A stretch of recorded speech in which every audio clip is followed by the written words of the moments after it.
құрметті қонақтар, және қадірлі ұстаздар, және сүйкімді балалар. Қазақ халқы әрқашан дастарханды ерекше қадірлеген. Дастархан мереке мен бірліктің бір белгісі. Бүгін біз ұлттық тағамдардың дайындайтын кішкентай аспаздардың өнерін көруге келдік.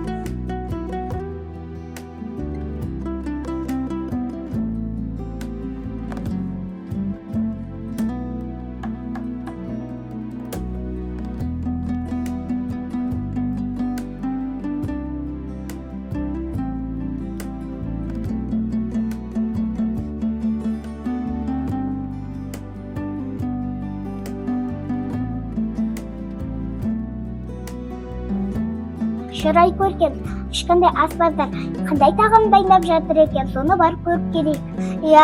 Өздерінен сұрап көрейік. Зипа, сен қандай тағам жасап жатырсың? Қазақтың ұлттық тағамы ежегейді қойдың сүтінен жасалады. Ежегей ірімшікпен жасалады. Ежегей және ақ ірімшікпен, сары ірімшікпен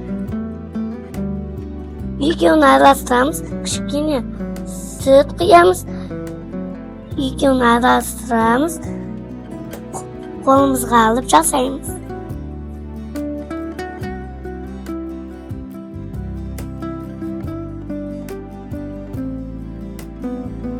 Сен қандай тағам жасап жатырсың? Ши-тоқаш жасап жатырмын.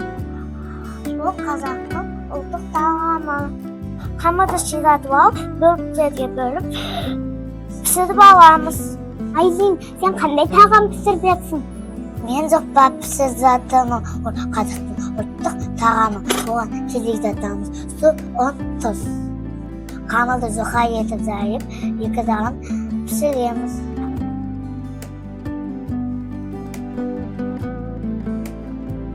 Ши-тоқашты осылай пісіреді.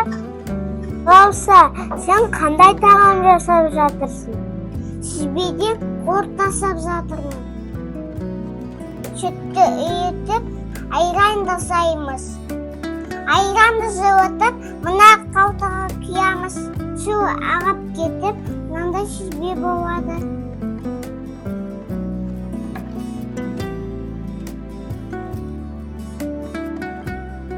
Зұқпа қазақтың ұлттық тағамы. Өте құнарлы, пайдалы тағам. Бұдан зұқпа көже жасаймыз. Біз ши-тоқаштан гүл жасап жатырмыз. Біз көптеген гүлдерін жасап жатырмыз. Мен ши-тоқашты жақсы көремін. Ол өте пайдалы. Мен бұны ежеге жасадым. Өте дәмді, денсаулыққа пайдасы көп. Құрт өте пайдалы. Құртты жесе үлкен болып өсесің. Ал кішкентай аспаздар жасаған тағамымызды дастарханға қояйық. Дастарханға жүріңіздер.